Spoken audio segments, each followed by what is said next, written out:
Javanaruttamam Devam Sarasatyam Vyasam Tatojo Dira Nishtapresho Badreshu Nityam Bhagavata Sevya Bhagavati Tamashoki Bhakti Bhavati Naishtaki Nigamaka Parugaritam Param Yudamakaram Shamiram Pivata Bhagatam Rasham Mariam Mahora Hora Sikabubi Bhavgam Krishna Swadama Pagate Damagyana Hi Saha Karonashta Dushamasha Paranako Dunodidam Tramapias Hadabasuta Vishutam Vibo Samapiariana Birambarikasanam Prakyahi Durmaran Sankleshan Nirvana Musanti Nanyatam.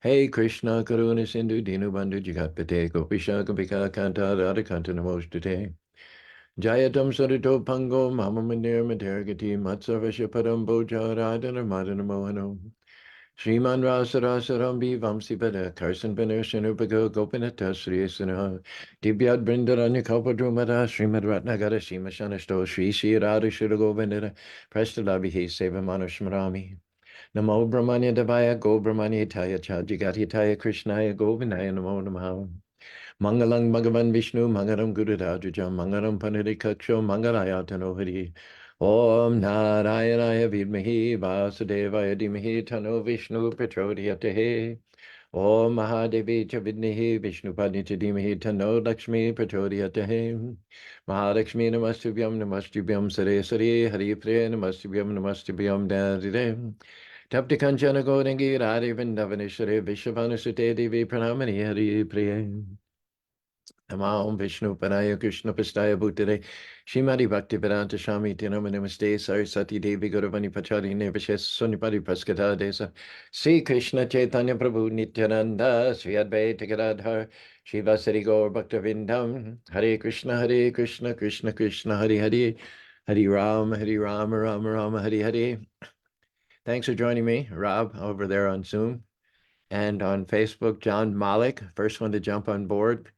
From the East Coast, it would be 9:30 in New York City, at which time Priya Krishna is joining us to become a very, very steady member of our entourage here. Thank you for that. Natasha, Hare Krishna, always a delight. Natasha and Larry and Brent Spencer.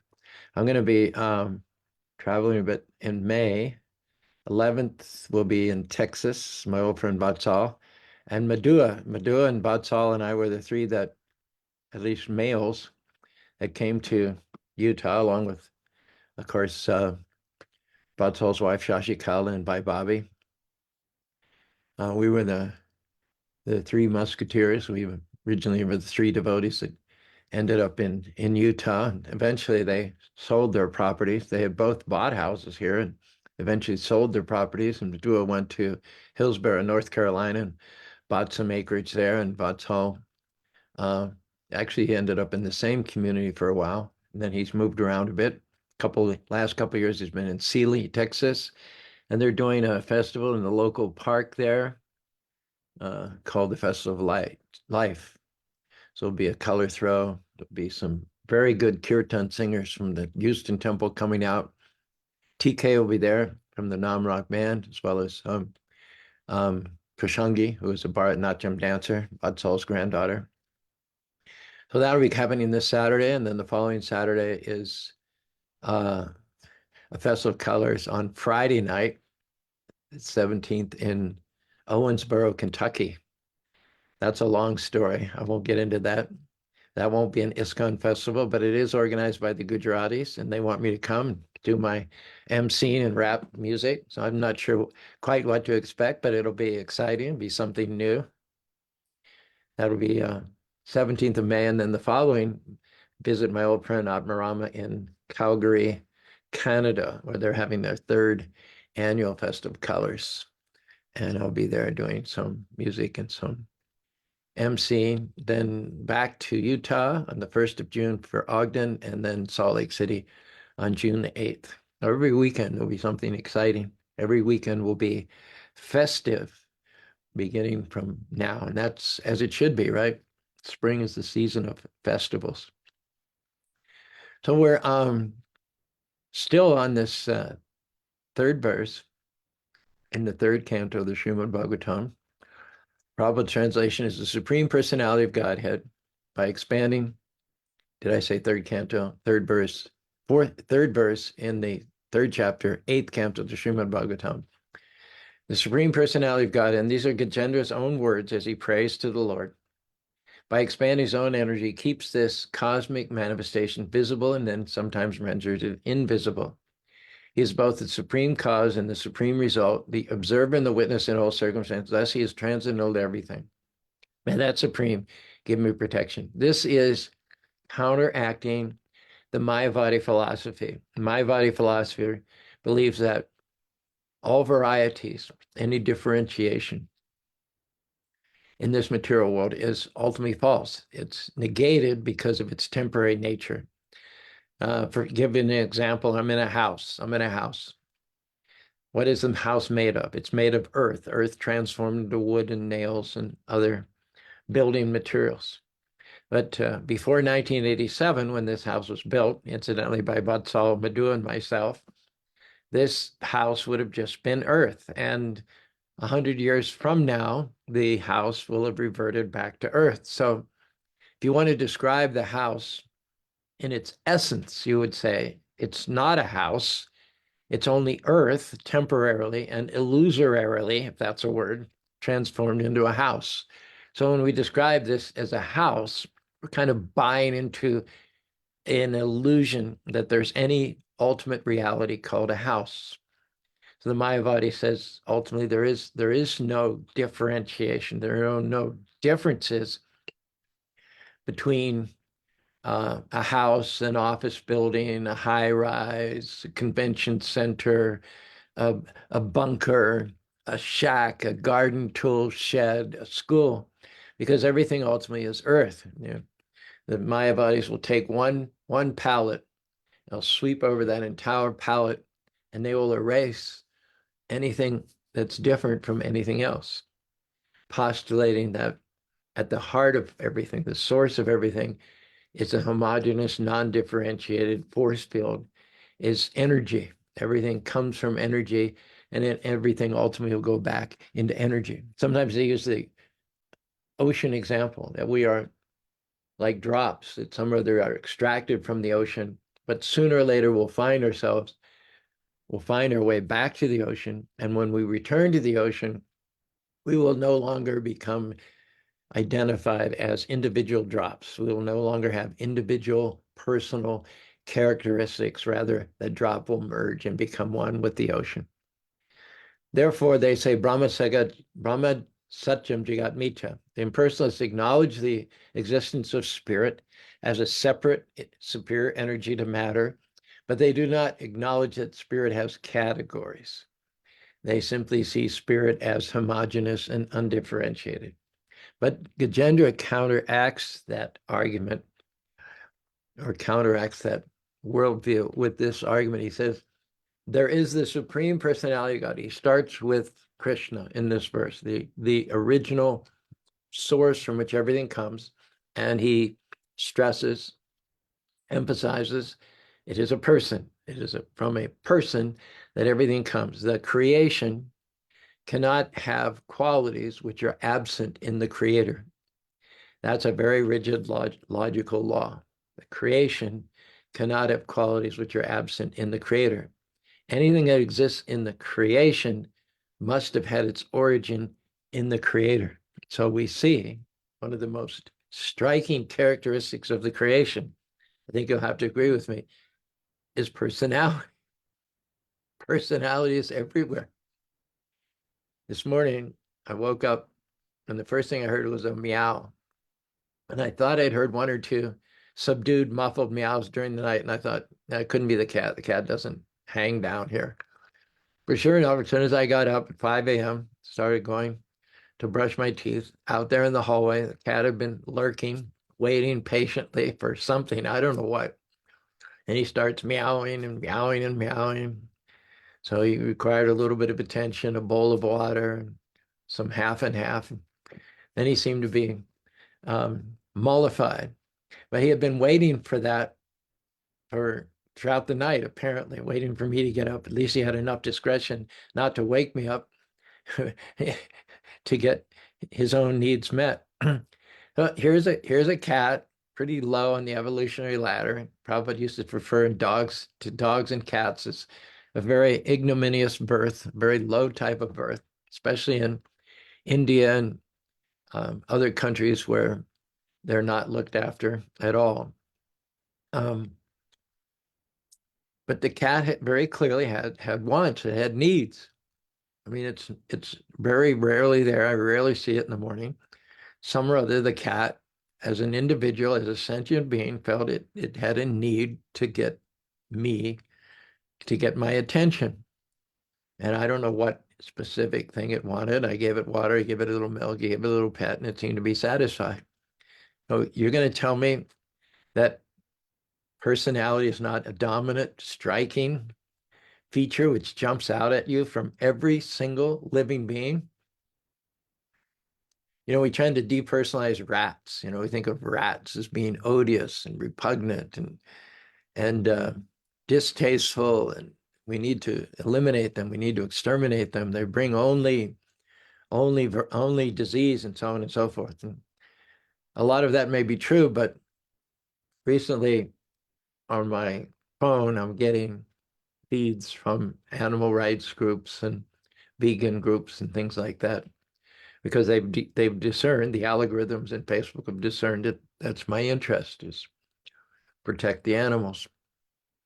So among all these feeds are some videos of people who have pet rats. I have to admit, when they're in someone's hand being petted, lying flat out with their feet splayed in all four directions and their eyes half closed, they look pretty compelling. I'm not about to get a rat as a pet, but every living being, the only way you can wipe personality off the slate is if you just don't look, if you don't see the living being. As soon as you start seeing the rat, the chicken, the cow, the llama, the cat, we see our dogs and cats, and so there isn't any argument, there isn't any debate about whether they're personality, but we don't see the chickens, we don't see the cows, we don't see the goats, and therefore we think they don't have personality, but that is only because we're not looking at them close enough. We're not looking at them close, and we're seeing them only as a piece of flesh to stuff into our mouths. When you look, every living being is chock-a-block, as they used to say in Australia, chock-a-block, full of personality. And so conclusion is that there must be personality in the source, in the creator. Not only must there be personality in the source, in the creator, but the source, the creator, must be possessed of the supreme personality of all personalities. Prabhupada never calls Krishna the personality of God. He calls him the supreme personality of God. Because it's, again, quite logical. What personality could be greater than the personality from whom all other personalities come? That sounded pretty compelling, so I think I'll repeat that. What personality could be greater than that personality from which all other personalities come?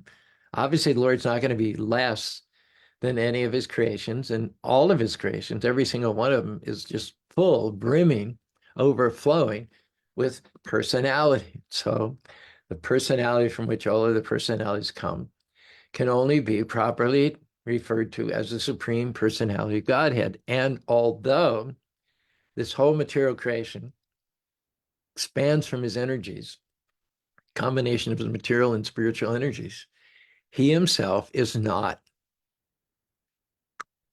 one with, he is not indistinguishable from his creation, just the opposite.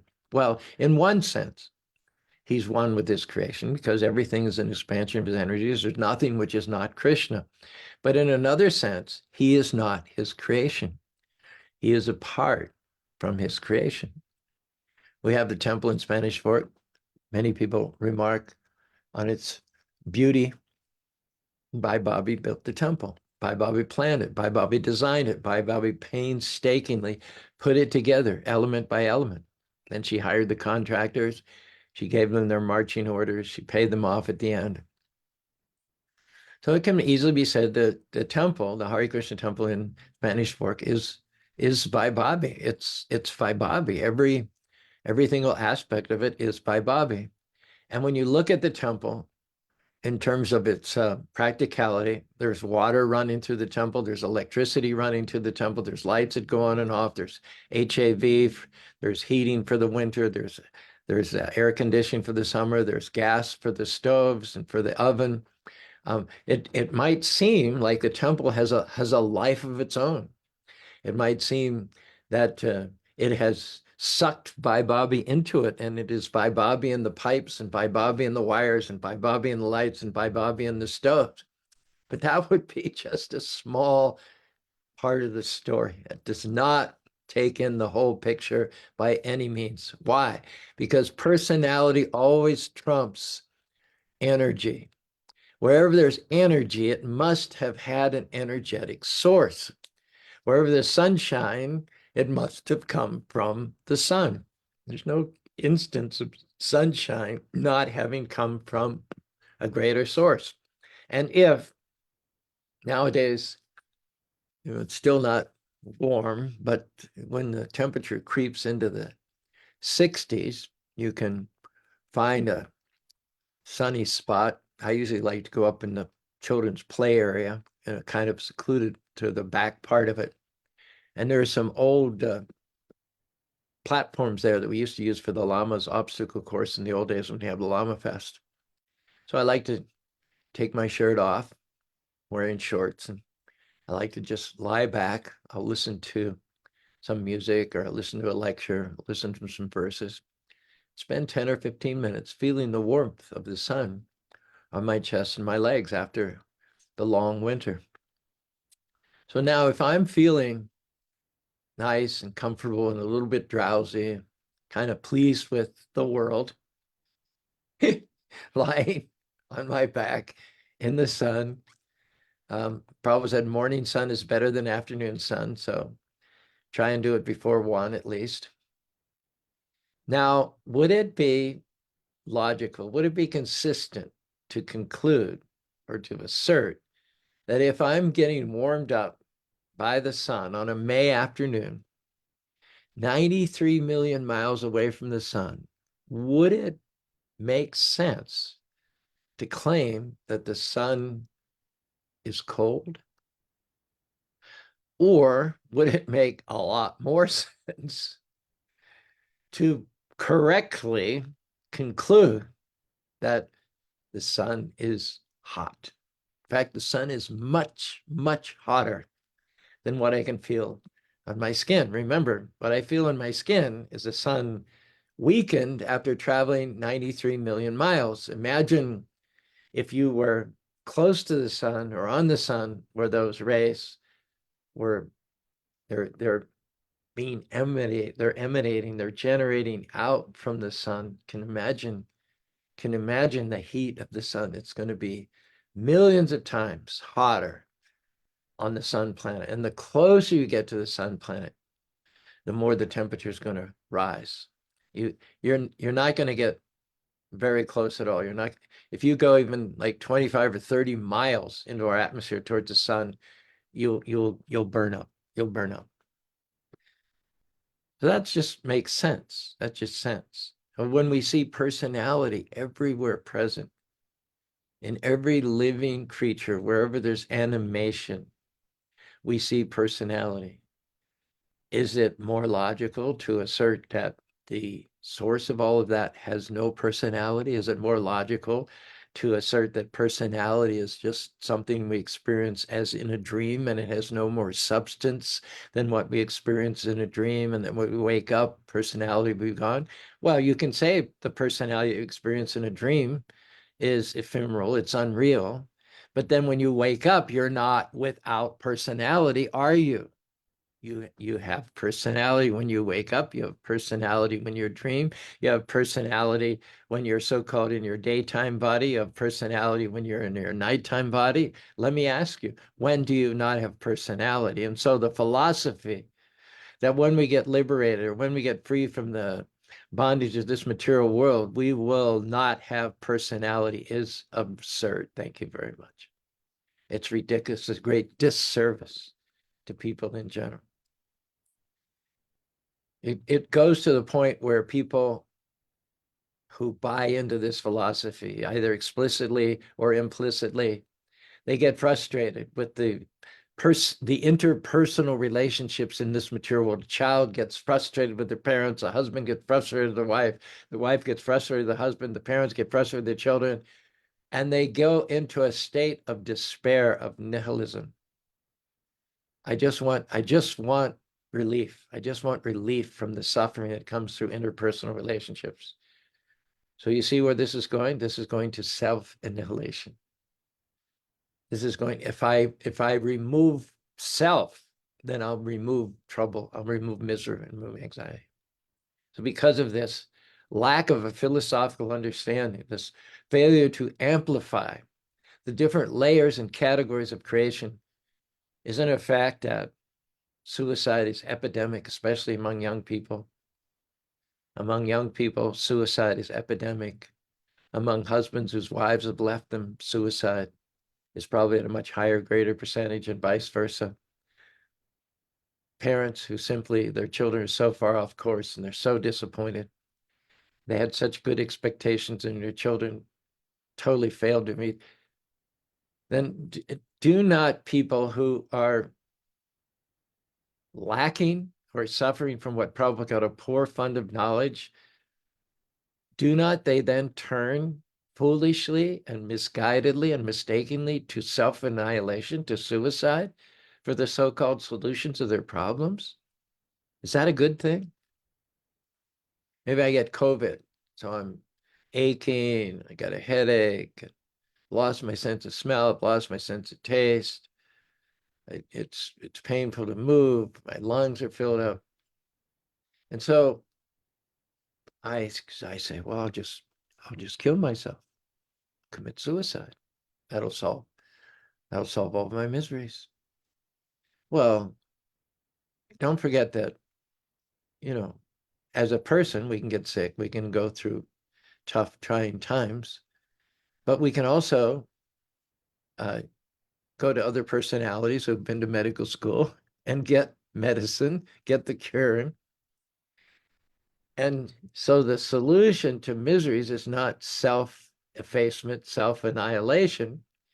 If you're suffering due to interpersonal relationships or suffering some disease, the solution is to have real personal relationships, to restore yourself to a normal state of interpersonal relationships, or to restore your body from a disease state to a whole state. The solution to COVID is not to kill yourself, it's just to get better. It's to take the medicine. Well, the whole world is suffering. Israel, the Arabs hate the Israelis are defending themselves, the Russians think the Ukrainians are beneath them. They feel they can push them around and massacre them for their own purposes. And the Ukrainians stereotype the Russians. And the whole world is going on because of our interpersonal frictions, the problems that we have with interpersonal relations. But the solution is not just to drop an atomic bomb and wipe everything out. The solution is get into the relationship with the supreme personality of Godhead, who will not disappoint you, who will not cheat you, who has no agenda other than to guide us along step by step. Let our lives be mentored and guided by his love, his devotion, and his superior knowledge. You can see what a danger, what a threat impersonalism is, because it's an incomplete philosophy.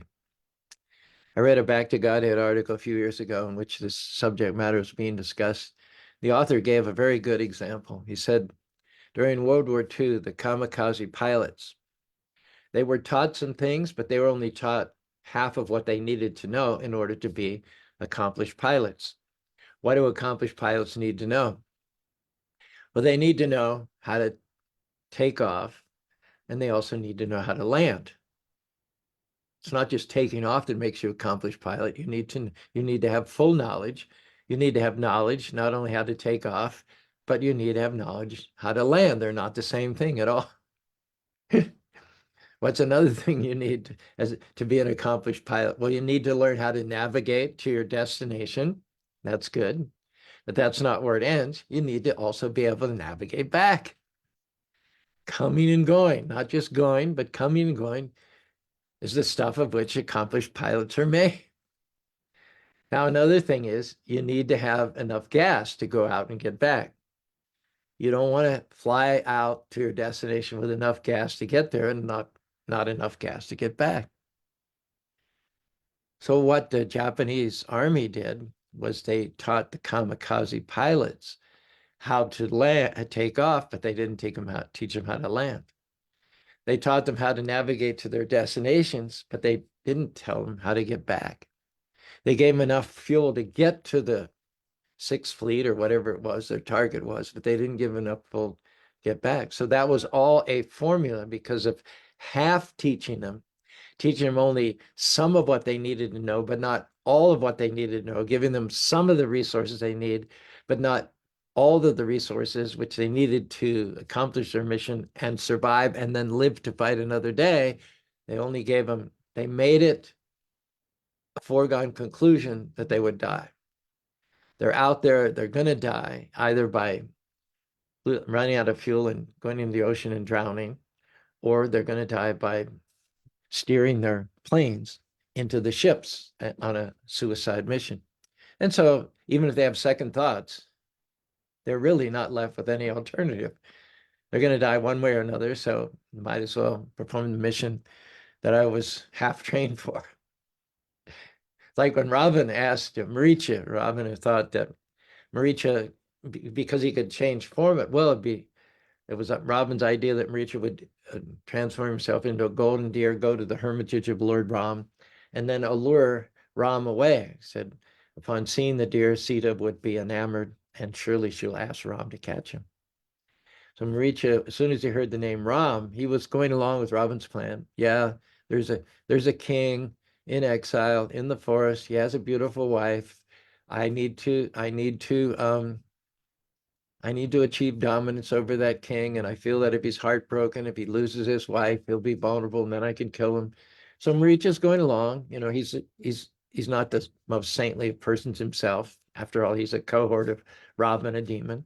So he's going along, he's nodding with all these things. Yeah, I see where you're going. I see what can be done. And he starts to understand what Robin, his intention for him is to assume a form and lure this princess away so that Robin can do the king. But then as soon as at the end of his narration, Ravana mentions the name of this prince as Ram, Maricha's like, wait a minute. Oh, let's back up here again. Hold your horses. Because he knows Ram. He's had experience of Ram. He knows that Ram is the supreme personality of Godhead, that Ram's power has no limits, and that you do not mess with Ram. At that point, Maricha began to try and get out of it. He bought into it. He'd gone along. He'd been in agreement with Ravana until the name Ram was mentioned. At that point, it was too late. And then Robin's argument was, well, if you don't go and get killed by Ram, I'm going to kill you right now. Then Maricha thought, well, if I'm going to get killed anyway, if my time has come, let me get killed by Ram rather than Robin. So you put those kamikaze pilots out there with only the knowledge of taking off, only the knowledge of navigating their destination, and only a half a tank of fuel, then pretty much they're going to die anyway, so they might as well plunge their plane into the Allied ships. But the point is that with full knowledge, none of that comes. The conclusion, one's destiny brightens up, changes considerably when one realizes that the creation in which we find ourselves is not just a transformation of state. It's not that everything is just one energy field and personality is illusion, personality is a lie. No, everything has a creator. Wherever there's energy, there's an energetic source. Wherever there's sunshine, there's a sun.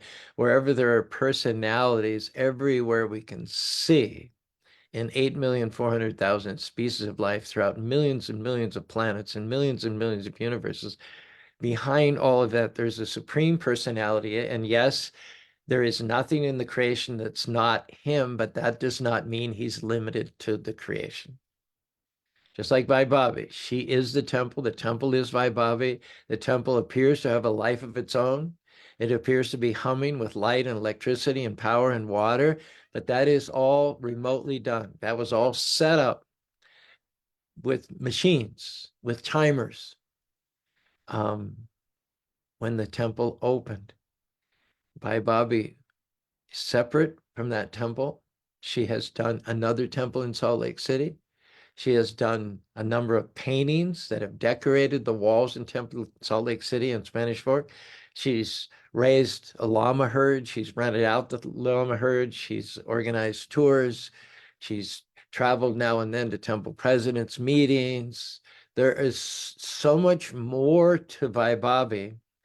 You cannot define Vaibhavi. You cannot limit Vaibhavi to one of her creations.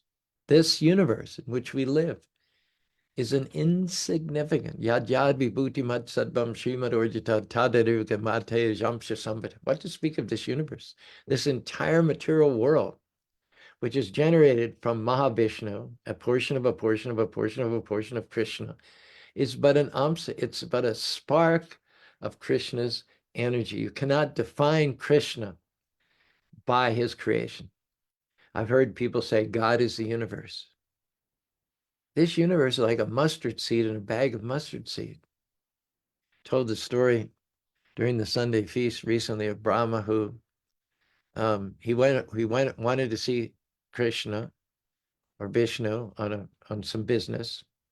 There had been some disturbance in this universe due to the demons, and so Brahma went to have an audience with Vishnu to talk about how the situation could be rectified.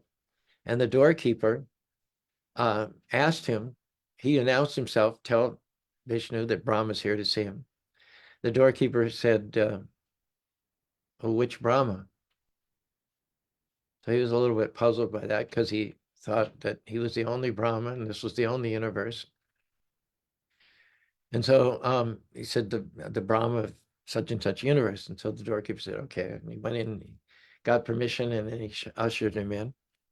And Brahma went ahead to have his meeting with Krishna, and there was a conclusion that reached. And before Brahma took his leave, he said, Krishna, can I ask one more question? He said, yeah. When I entered, your doorkeeper asked, which Brahma was it? You mean there are other Brahmas besides myself? Krishna laughed and he called all the Brahmas into the assembly hall there. There were many, many hundreds and thousands of Brahmas, each one representing another universe. In fact, this universe is one of the smallest and the youngest of all the universes, and our Brahma is one of the youngest and the smallest. He only has 4 heads. It's described when this story is narrated in the Nectar Devotion. Some of the Brahmas have 8 heads, some 10 heads, some 100 heads, much bigger, much more powerful, much more endowed with mystic powers than our Brahma. So after this experience, after this revelation, Brahma said, other Brahmas may say they're hot stuff, they're the cat's meow. But as for me, I'm just a mosquito amongst elephants. Even compared to other Brahmas, I'm a mosquito amongst elephants. I can't even begin to compare myself to Krishna, the source of all the Vishnu expansions from which millions of Brahmas and millions of Shivas and millions of universes come. He says, I am simply trying to become a maidservant of Krishna. He said at another point that if I could give up my position as Brahma, the Lord of this universe, in favor of taking my next birth as a blade of grass in Krishna's spiritual abode, I would make that change immediately.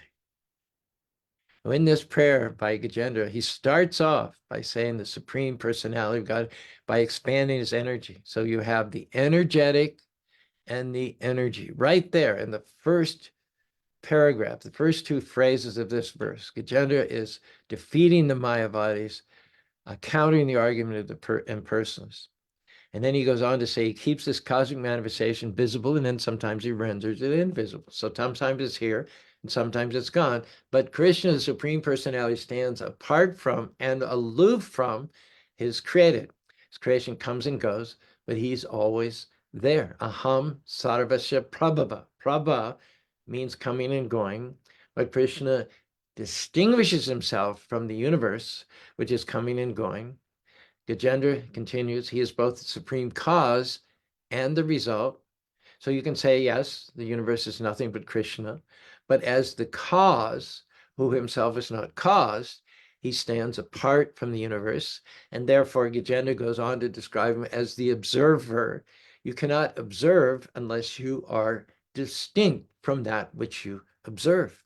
And he's also the witness in all circumstances. That means when the universe is no longer manifest, when the universe is annihilated, when his creation is no longer visible, the creator still stands.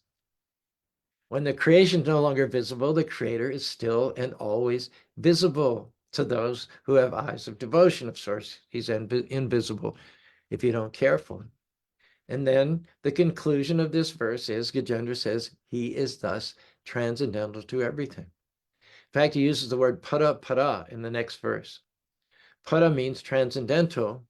Para means he's transcendental to even the transcendentalists. The transcendental, he's not just transcendental to all the created living beings in this world, to all the Brahmas, to all the Shivas, but he's also transcendental to all the Vishnus.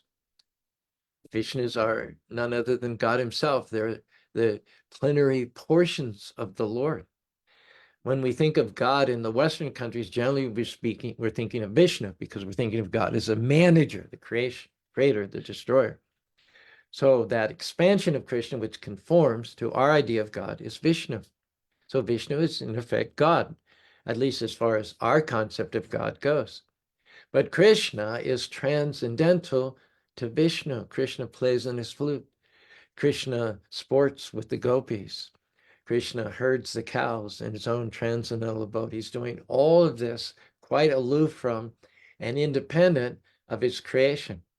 And as far as interacting or connecting with his creation, he does that through Paramatma, through Vishnu, who enters into, supports, pervades, witnesses, and allows all the different activities in this material world. So that's our strict translation, right from the pages of Srila Prabhupada's Bhagavatam. Let me share with you a more loose, contemporary version of that same verse. And you'll see here that Gajendra is always stressing the difference between the creator and the creation. He says here, the reason, the result, the start and end. The Lord sees everything, knows all. He's my ultimate friend. Above this world, but watches it still. Krishna transcends the limits by his power and will. He's the Alpha, the Omega, the reason the world spins. He's all-seeing, all-knowing. He's where the power begins. He's outside the game, but he knows every play. Transcendental flow, yeah, he leads the way. With a glance of the Lord, the universe takes form. From cosmic dust, a world is born. His energy flows, creation unfurls, but with another glance, the visible world swirls. He's cause and effect. He's woven within every beginning, every end, where we're going, where we've been. His eyes on the sparrow, his eyes on my soul. He's the transcendental observer. He knows the whole. Supreme personality beneath your gaze, Gajendra is saying, I seek your wisdom. I seek to walk righteous ways. I seek, O Lord, a glance of protection, a glance of pure grace.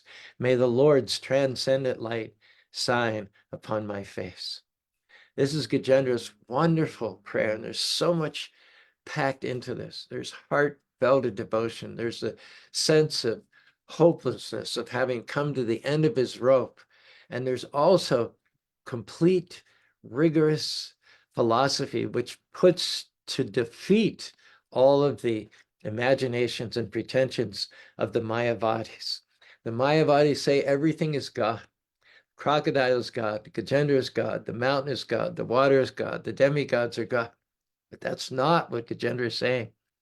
He's saying the creation is not different from God, but God himself is apart from his creation. And the only way you can understand this is to follow in the footsteps of such great souls as Gajendra. Gajendra is seeing this crystal clear, but he wasn't seeing it before the fight started. He wasn't seeing it before the crocodile grabbed his leg. This highest truth had become obscured to him because of his absorption in matter.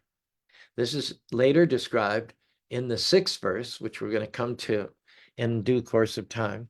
Same chapter, 3rd chapter, 8th canto of the Bhagavatam, where Gajendra says, Yasha deva rishyam padamajo jantam punanti koriyati kantamirum yashabat yasta natasha guti vichara dura vichedisho daratya kramahashamavato. Nata, yata, natash, kritabir. Kritabir means to act, and nata means an actor. You might be sitting in the audience and you see an actor on stage. He has his lines, he has his personality, he has his dress, he has his costume, he has his choreography, he has ways of interacting with the other actors. And let's say it's not just a drama, but it's a musical as well. So in addition to speaking his words and sporting a certain costume and playing a role, he's also dancing. You break the song and dance like the Bollywood movies do in some ways. In all of that, you can not determine his true personality. You cannot determine who that person is as an individual, where they live, what their likes and dislikes are, who their friends are. None of that is apparent because he's putting on a show. And it's a complete show in every aspect, the dress, the verb, the word. He may even be speaking in a different accent. He may be a man playing the part of a woman or a woman playing the part of a man. You don't know. You don't know from seeing the performance of the actor on stage. You don't hardly know anything about the actor themselves. So in this verse, Gajendra is saying that unless you're privy to the original personality of Godhead, from whom this world comes and who is aloof from this world and has his own friends, his own abode, his own environment, Prabhupada said, we know God's name, address, and his phone number. And you can only get that information from those who are already intimately connected with him. In other words, devotees. So this knowledge has come rushing back to Gajendra in this life and death circumstance. He's remembered his previous life. He's remembered the devotees with whom he associated. He's remembered the prayers that he used to recite. He's remembered the stories of other devotees like Prahlad, like Dhruva Maharaj, like Prithu Maharaj. And this is all coming back to him. The knowledge, the complete knowledge that God is his own person, has his own supreme personality, far from this material world, and nobody else, not our friends, not our other elephants, not our wives, not our children, not our country, not the entire military might of our country, not even the demigods, can ultimately save us from the crocodile of ignorance. The only one that can save us is that personality who is transcendent to this material world, who is the creator, who pervades and supports everything, who witnesses everything, and who is always poised to intervene and help us out of this terrible, terrible entanglement of material life. We've been here for so long, we've forgotten who we are, and we've forgotten whose we are. So all that can be revived, and we can make our life successful, prepare to go back to home, back to Godhead, free from this world of troubles, to uncover and resume our original personality as loving servants of the Supreme Lord, simply by chanting Hare Krishna, Krishna Krishna, Hare Hare, Hare Rama, Rama Rama, Hare Hare. That's about all the time we have. I've noticed out of the corner of my eye a lot of activity here in the Facebook comment panel. Let me just, I thought I had something to drink here, but I guess not. Kind of dry. No, excuse me if I can't speak properly. So Priya Krishna, thank you very much. Happy you could join us. Natasha, Hare Krishna, Brand Haribo Vaibhavi, Pranams, Dutch, Haribo Dutch, Britta, Hare Krishna, a bunch of Hare Krishnas. And Britta gives us some more information about rats. They're actually very intelligent, clean beings. Adult male rats will even play games with juvenile rats and lose use, I guess you mean, use 30% of the time to boost the juvenile's confidence. Yeah, there are many instances of rats helping out each other, sacrificing even their lives to help other rats. There's indication of very high developed intelligence and sensitivities in the world of rats. I'm not about to get one as a pet, but nevertheless, maybe we should persecute them and malign them less than we do. Let's see. Britta further says, anytime one spends any significant amount of conscious time with animals, it's apparent they are aware beings with personalities and souls. Yes, we're just expert at ignoring them, denying their existence and their personality. If you can label something, then you don't have to get to know them. And when you're in a world where people are labeling each other, just look at some of the controversial topics, the Palestinians, the Israelis, the Ukrainians, the Russians. Look, I mean, don't. I mean, I'm just saying that rhetorically. Don't. It's not worth the time. It's not worth the time. And the terrible thing is once you do peek into what's going on, the rhetoric, the hate speeches, the labeling, you think you can just label people. I remember in the weeks leading up to the Festival of Colors, I would post in various chat groups and various groups and all like that. And apparently not everybody in Utah is our fan, because one guy, he wrote a really nasty post in one of the groups, and he called the people that attend the Festival of Colors morons. And he used the word over and over and over again. He used the word moron about 7 times. And by the end of it, you realize, who the moron really was. It's this guy, because people that attend the Festival of Colors are very intelligent people. I've met politicians, university professors, businessmen, successful entrepreneurs, and most of them have been to the Festival of Colors, at least when they were younger, and now their sons and their grandchildren are going. Met many, many very highly intelligent, refined people who went to the Festival of Colors a number of years, or still go, or whose children or cousins or grandchildren go. So, it's pretty clear who the moron is, because he's too lazy to look at something to find out the actual facts. And we're living in a world where people are just completely lazy. There's hardly anybody that's willing to look at the other person's point of view and engage in some mind-opening debate. It's all, none of the comments that you see, or hardly any of them, are with reasoning and good argumentative points. Everybody is just calling everybody else names. And that's when you stop seeing personality, you stop seeing individuality, and then there's no way, you're so far from God, it's hard to see how you're ever going to make yourself back. In that verse that I just quoted, giving the example of the actor on stage with costume and accent and lines and everything, even refined people, even educated people who are in the audience, even they cannot know who that actor really is in real life. It's very hard for them to discern who it is. And then verse, and it's impossible for animals. If a dog or a cat is sitting in the audience, he can't even begin to know what's going on there.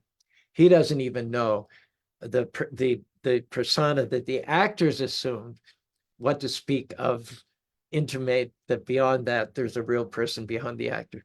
So even persons of refinement, discriminate, they cannot know any conclusive truths about the person who is in the role of the actor, what to speak of those who are just like animals. But we're living in a culture where people are more like animals than they are like people. And our encouragement is, don't go along with it. Do not go with the flow. Take up the culture of spiritual life. Develop, practice higher consciousness, practice overcoming ignorance, practice walking in the light, Because as soon as you stop practicing, as soon as you stop consciously moving forward, you're going to slip back into the craft, the average, the ordinary, the mediocre, the insensitive, the cruel, the dull, the mode of ignorance. And we don't want that for you. And neither does Krishna want that for you.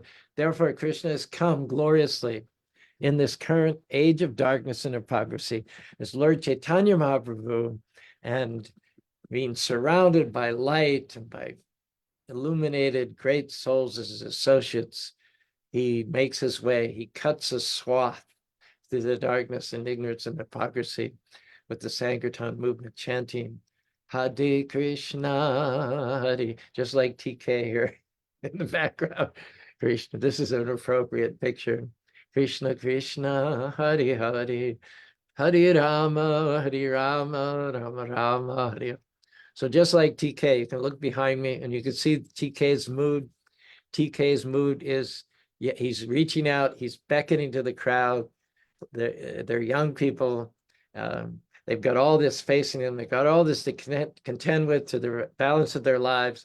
So TK is make all the badness go away, make all the darkness go away, make all the confusion go away, clear up everything by beginning the process of chanting Hare Krishna, Hare Krishna, Krishna Krishna, Hare Hare, Hare Rama, Rama Rama, Hare Hare. But here I'm forgetting some of the excellent comments here.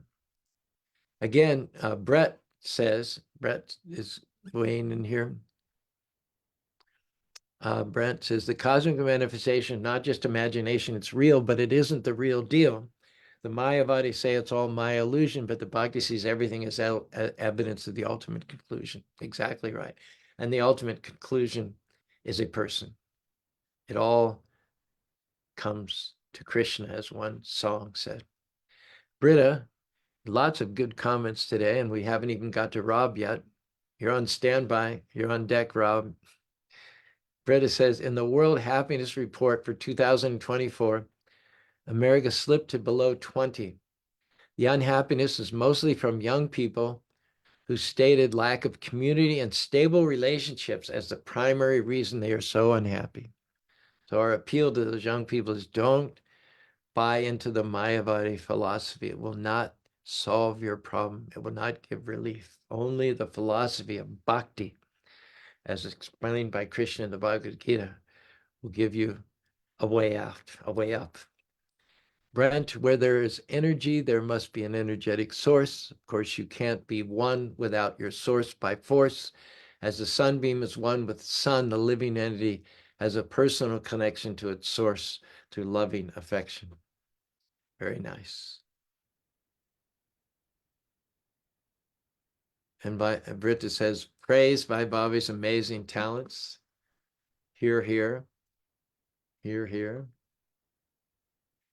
Yeah, the Mayavadi would just say, well, that building just came into being by accident, by